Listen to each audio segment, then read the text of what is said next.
우리 흔히 교회의 생일을 이야기할 때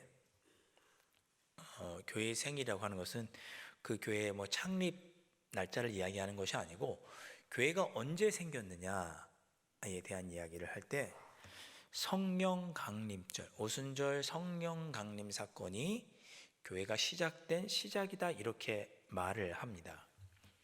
그러니까 교회의 생일은 언제냐 그러면 창립 기념주일이 아니고 오순절 성령 강림 사건, 성령 강림 때 교회가 탄생했다. 그렇게 아시면 되겠습니다. 예수님께서 부활하시고 승천하신 후에 성령을 보내주시겠다고 제자들에게 약속하셨어요. 성령을 내가 너희들에게 보내주겠다. 그때까지 함께 모여서 기도하고 말씀을 상고해라. 이렇게 누가복음에서 말씀하시거든요. 그래서 예수님의 명령을 따라서 120명의 제자들이 마가의 다락방에 모여서 기도하고 찬송하면서 성령의 오심을 기다립니다. 일주일 정도 이렇게 기도하는 중에 마침내 성령께서 강하게 역사하시죠. 12제자를 포함한 120명의 사람들이 함께 모여 있는 이 자리에 성령께서 바람처럼 불과 같이 역사하셔서 성령을 경험하게 되고, 그때 사람들이 각각 자기가 있던 지역의 자기 나라 말로 지역 방언으로 방언하고, 그리고 베드로와 요한 같은 사람은 이제 특히 베드로는 나가서 담대하게 복음을 전파하게 됩니다. 설교하게 되는 거죠. 그때 3,000명이나 되는 많은 사람들이 말씀을 듣고 주님께 돌아오는 역사가 있게 됩니다. 우리 흔히 성령께서 하시는 일은 예수님을 구주로 고백하도록 하는 일을 성령께서 하신다. 주의 영이 있는 자만이 예수 그리스도를 구주로 고백할 수 있기 때문에 예수 그리스도를 믿는 사람들이 모인 공동체는 당연히 예수 그리스도를 주로 고백하는 성령께서 역사하신 공동체이기 때문에 성령께서 강림한 그날이 교회 공동체가 탄생한 날입니다. 사도행전 2장에 보면 그렇게 120명의 성도들에게 성령이 임하셨고, 특별히 베드로가 예루살렘에 나가서 설교를 하죠. 3,000명이 믿고, 특별히 그 3,000명 중에 회심한 사람 중에는 제사장들도 있었습니다. 그러니까 그냥 절기를 맞아서 왔던 사람들, 일반 평민들만 있는 게 아니라 유대인 제사장들도 있었고, 유대인들이 예수님을 믿어 나의 구주로 영접했다는 것은 개종했다는 거죠. 유대교에서 그리스도교로, 기독교로 개종했다, 그런 뜻입니다. 그런 역사가 성령 강림 사건을 통해서 일어나게 되고, 그 사건이 바로 교회가 태동이 된 사건이다. 교회에서 성령을 경험하는 일은 그럴 때 매우 중요합니다. 여러분 마음속으로 한번 대답해 보십시오. 나는 성령을 경험했다. 마음속으로만 대답해 보시면 좋겠습니다. 나는 성령을 경험했다. 제가 개인적으로 이렇게 방언하는 거를 그렇게 권장하지는 않습니다. 근데 제가 방언의 좋은 점이 딱 두 가지가 있는데, 제 개인적인 경험, 이거는 성경에 있는 게 아니고 제 개인적인 신앙의 경험에 따르면 방언하면 두 가지가 좋습니다. 첫째는 방언하면서 기도하면, 제가 내용은 잘 몰라요. 방언 통배는 은사는 없으니까. 근데 방언으로 기도하면 기도를 좀 길게 할 수 있습니다. 편하게 길게 할 수 있고, 두 번째 방언하면 좋은 점이 뭐냐, 성령이 나에게 임했구나라는 걸 내가 확신할 수 있어요. 왜냐하면 성령이 주시는 은사 가운데 방언의 은사가 있잖아요. 그러니까 내가 방언을 했다는 얘기는 성령의 은사가 나에게 있구나, 이렇게 내가 확신할 수 있는 거잖아요. 그래서 방언을 하면 제가 개인적으로 보기에는 두 가지가 좋습니다. 여러분 한번 생각해 보세요. 나는 은사를 받았든지 안 받았든지 간에 성령을 경험했는가? 다 경험하셨어요. 근데 지금 제가 앞에도 지금 살짝 힌트를 드렸는데 모르겠어요. 제가 뭐라고 그랬습니까? 성령이 있어야지만 예수 그리스도를 나의 구주로 고백할 수 있다 그랬죠. 여러분들이 예수님을 나의 구주로 고백했으면 다 뭐가 있는 거예요? 성령을 경험하신 거예요. 그러니까 누가 물어보면 나는 성령이 경험했습니다. 이건 좀 다른 문제. 어떤 거냐? 충만하냐 안 하냐는 좀 다른 문제죠. 성령이 충만하냐 아니냐고 좀 다른 문제지만 우리 모두는 성령을 경험했습니다. 누가 물어보면 이렇게 뭐라 그럴까, 자신 있게 대답하십니다. 그럼 성령을 경험했지. 성령이 우리로 하여금 예수님을 우리의 주님으로 고백하게 하고 성경을 하나님의 말씀으로 받아들이게 합니다. 제가 오늘 오전에도 설교했지만 세상 많은 사람들이 성경을 읽어도, 심지어 성경을 읽어도 하나님이 계시다는 것을 받아들이지를 못해요. 예수님 믿는 일은 참 신기하고 놀라워, 이런 일입니다. 하나님이 계시다는 게 믿어지는 거잖아요. 예수님께서, 나는 죄인이고 예수님께서 나를 위해 십자가에 달려 돌아가 죽으셨던 그 구원의 사건이 믿어지는 거잖아요. 안 믿어지는 사람도 너무 많거든요. 그게 제 개인적인 얘기를 해서 참 죄송합니다만, 제가 중학교 3학년 때 담임선생님이 수학 선생님이셨습니다. 제가 수학을 싫어하고 못하는 이유는 그 선생님 때문이에요. 예. 정말로요. 네. 제가 수학을 정말 싫어했어요. 그 선생님이 독실한 불교신자셨습니다. 학기 초에 저를 불러서 요하나 뭐 이런 일 좀 해라. 그랬더니 선생님 제가 통학을 1시간 동안 서울로 이제 통학을 하고 보니까 너무 멀어서 무슨 학급 부장을 못 할 것 같습니다. 그랬더니 이놈 자식, 선생님이 하라면 하는 거지.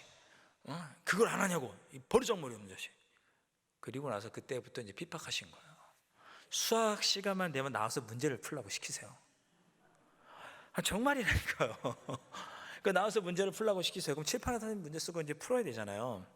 쉬운 건 풀죠. 근데 한두 번 풀다 보면 모르는 것도 있잖아요. 그럼 얼마나 그거 갖고 면박 주면 창피해요. 저희 반에 전교 1등도 있었거든요. 그때 당시에 과학고등학교 간 친구가. 그러면 그 친구가 나와서 대신 풀게 해요. 그럼 걔가 풀면 저는 기분이 어떻겠어요? 제가 공부를 못한 편이 아니었어요. 잘하지도 않았지만, 그래서 잘했어요, 반에서. 근데 그 친구가 나와서 풀게 해요. 그리고 못 풀면 이제 면박 주고 옆에 어플 이렇게 땡기셨어요. 선생님 이름을 제가 아직도 기억해요. 근데 말씀드리진 않겠어요. 그래서 이 선생님이셨는데 끝에는 어그로 끝나시고, 가운데 자는 여러분 생각하시고, 너무 싫었어요. 수학 시간이 노이로제였어요. 무조건 시키니까. 근데 하루는 나와서 문제를 풀려고 하는데 제가 또 못 풀었어요. 그러면서 또 이제 이렇게 이렇게 창피하게 이렇게 하시고, 그러면서 이런 얘기를 하시더라고요. 자기도 성경을 읽어봤다는 거예요. 잠언 말씀은 한 40번을 읽어봤대요. 근데 그 성경에 있는 이야기가 다 불경에 있다는 거예요. 잠언을 읽어봤는데 잠언에 있는 이야기가 다 불경에 있대요. 성경 뭐 특별할 거 없다고. 그러면서 또 저를 이렇게 창피를, 이렇게 머리 땡기시면서 창피를 주시고 자리에 들어갔던 기억이 있습니다. 그때부터 이제 수학이 싫었어요. 제가 이 선생님의 이야기, 저의 경험을 꺼내놓는 이유는 뭐냐면, 왜 이 선생님은 성경을 수십 번 읽었는데 왜 예수님을 만나지 못했을까? 왜 하나님을 믿지 못했을까? 저는 그때 당시에 성경을 40번 읽지 못했거든요. 중학교 3학년 때. 근데 왜 이분은 왜 그렇게 성경을 꼼꼼하게 읽었는데도 불구하고 하나님을 만나지 못했을까? 왜 복음을 발견하지 못했을까? 제가 내린 결론은 그거예요. 이건 성령이 하시는 일이구나. 성령이 하시는 일이구나. 기독교 역사에 보면, 한국교회 역사에 보면 토마스 선교사님인가요? 와가지고 초창기 선교하기 위해서 배 타고 이렇게 오셨어요. 대동강에. 근데 어떻게 돼요? 이제 우리나라에서 이제 대포를 쏴가지고 그 배가 이제 파손하죠. 그 선교사님이 온몸 이런 데다가 한글 성경을 다 전도하려고 번역해 갖고 왔어요. 여기도 곳곳에 이렇게 끼워가지고 배에서 뛰어내리셨어요. 결국 총에 맞아 죽으시면서도 몸에 있던 성경책을 막 던지셨어요. 이렇게 어떻게든지 누가 그걸 보길 바라는 마음에. 그때 뭐 그쪽에 있던 관리가 그 성경책 하나 주운 거예요. 근데 뭐 봐도 무슨 말인지 모르겠죠. 그 벽지로 썼어요. 한국 교회에서 보면 나와요. 그러면 종이가 있네. 아유, 귀한 종이가 있으니까 집에 벽지를 써야겠다. 그래서 마다 이렇게 집에 가서 그 성경책을 갖고 가서 그냥 벽지를 썼어요. 근데 제가 정확하게 기억이 이름이 안 나는데 박모모모 평양 그 하는 분이 거기 와가지고 자기 아는 사람 집에 왔는데 벽지에 보니까 글씨가 써 있는 거예요. 읽었더니 성경 말씀인 거죠. 그걸 보고 예수님을 믿었어요. 그래서 그곳에서 교회가 시작이 돼요. 그러니까 토마스 선교사님은 자기가 생명의 죽음으로 인해서 선교에 실패한 게 아니라 그때 그 성경책 죽으면서 성경책에 뿌렸던 거, 그거를 읽고 누군가가 그 쪼가리 몇 페이지 벽지로 붙여놓은 거, 그걸 읽고 예수님을 영접하고 그곳에 교회가 세워지는 역사가 한국 교회 역사 안에 있었습니다. 왜 어떤 사람은 성경을 40번이나 읽었는데도 하나님을 만나지 못하고, 왜 어떤 사람은 그 벽에 붙어져 있는 성경 구절을 읽고 예수님을 영접하고 교회를 만드냐고요. 누가의 힘이다? 성령의 힘이다. 이거는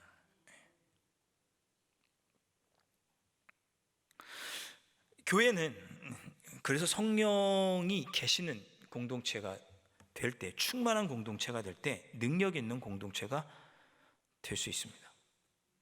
여러분은 늘 내가 성령을 경험하고 성령이 내 안에 있다는 것을 늘 자꾸 확인하셔야 돼요. 그래야 여러분의 신앙생활이 재미도 있고 능력도 있고 신앙생활 하고 있다는 감각이 들어요.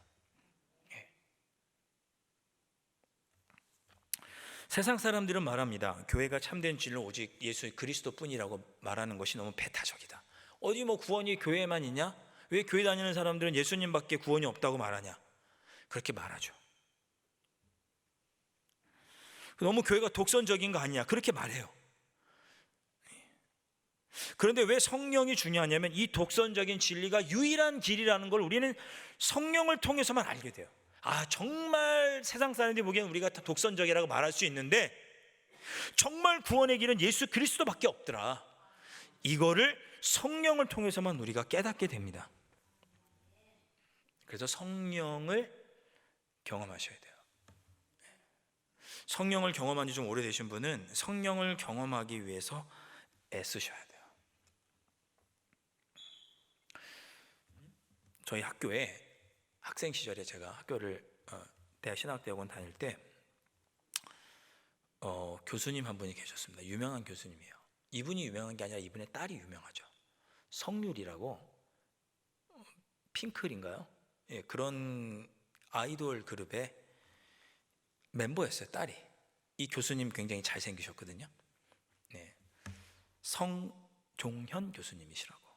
제가 이분에게 수업을 듣는데 이분이 어디서 공부를 하셨냐면 독일에서 공부를 하셨어요. 그분이 그런 얘기를 하시도 수업 시간에, 유럽 사람들은 성령을 지식으로만 안대요. 성령의 뜨거움이라든지 걸 경험해 보지 못했대요. 유럽 사람들은 성령을 그저 지식으로, 성경의 철학적인 방법을 통해서, 신학도 철학적인 방법을 통해서 알아낸 방법을 알지 성령을 경험해 보지 못했다는 거예요. 독일에서 이분이 굉장히 좀 진보적인 신학교 교수님 밑에서 공부를 하셨거든요. 근데 이분이 그 성령을 경험한 이후로 완전히 뒤집어지신 거예요. 이분이 그 유학을 가서, 유학에 이제 가족들과 함께 유학 가서 이제 학위를 받고 한국으로 돌아오기 전에 마지막으로 어딜 갔냐면 가족들과 함께 스페인으로 휴가를 가셨대요. 휴가 가서 이렇게 바닷가에 딱 앉아 있는데 저 바닷가 끝에부터 반짝반짝한 무지개 같은 게 보이면서 하면서 그때 이분이 성령 체험을 하신 거예요. 그 전까지 내가 알고 있던 신학적인 지식은 그냥 지식에 불과했구나. 이분이 신약학 교수시거든요.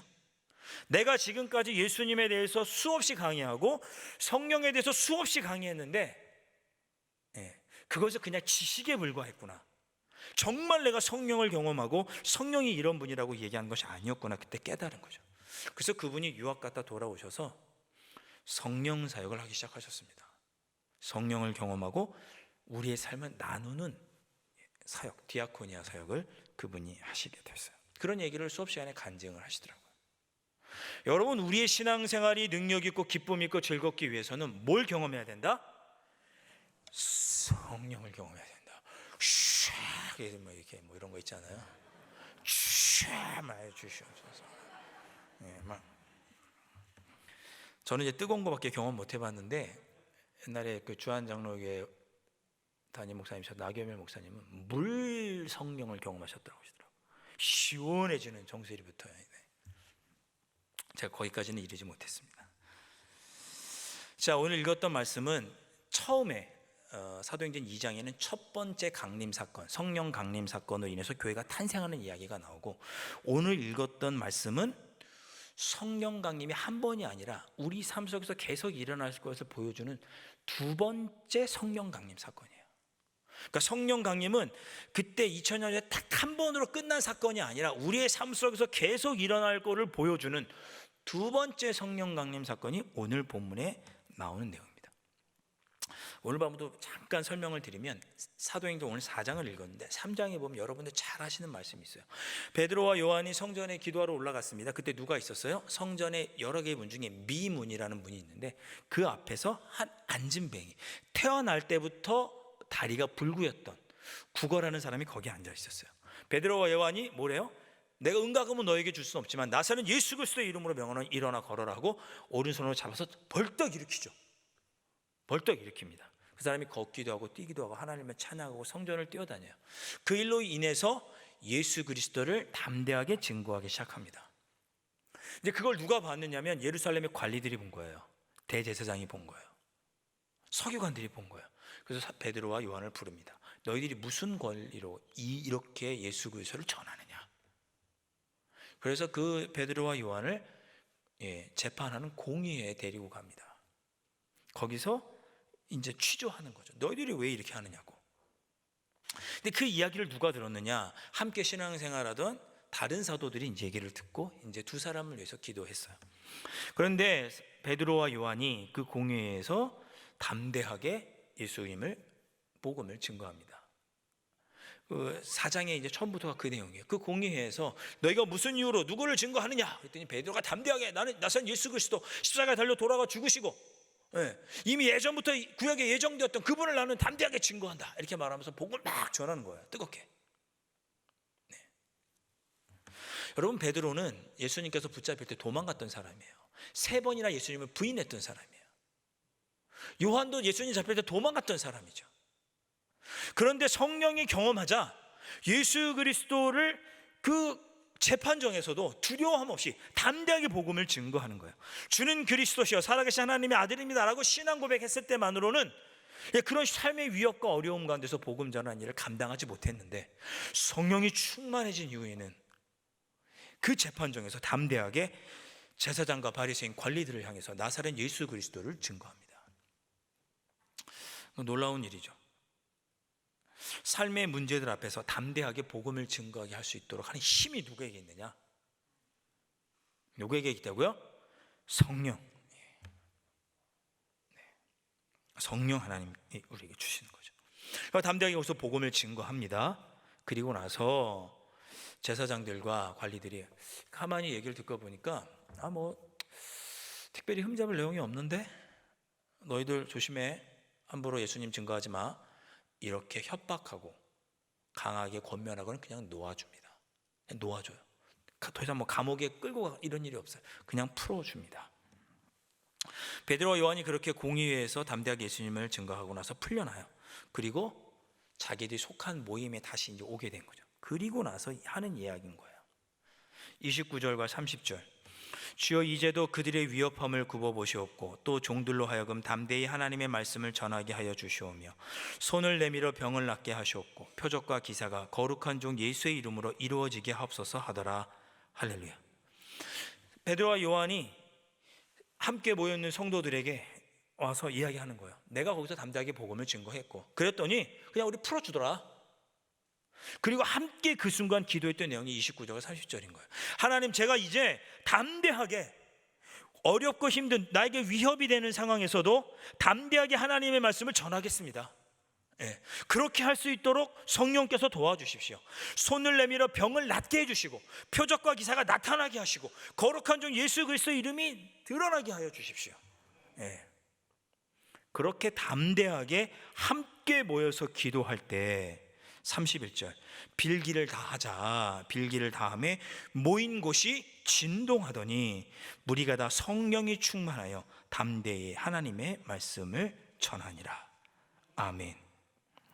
힘들고 어려운 상황에서도 주님, 제가 어디서든지 주님의 복음을 증거하고 그리스도인의 삶을 능력 있게 살아갈 수 있도록 해 주십시오라고 기도할 때 성령께서 그곳에 역사하시고 땅이 진동했다 그랬습니다.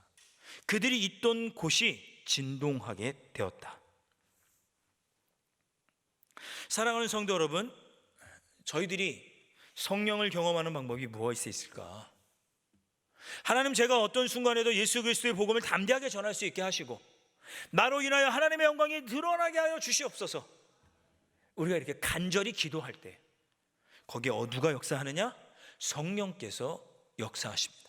여러분의 삶의 문제들을 흔들어 주시고 우리의 묶인 것들이 끊어지게 하시고 하늘을 바라볼 수 있게 하여 주시옵시고 담대히 주님의 복음을 증거할 수 있도록 성령께서 우리에게 역사하여 주시는 거죠. 이 두 번째 성령 강림 사건은 성령 강림 사건이 계속해서 우리의 삶 속에 일어날 수 있다는 걸 보여주는 사건이에요. 두 번째가 일어났으면 세 번째도 여러분의 삶의 자리에서 여러분들이 예수 그리스도의 복음을 담대히 증거하고 하나님의 영광을 드러내게 하여 주십시오라고 기도하면서 그렇게 살아갈 때 성령께서 여러분을 내버려 두지 않으시고 여러분의 가운데 임재하여 주시고 성령 충만케 하여 주실 것입니다.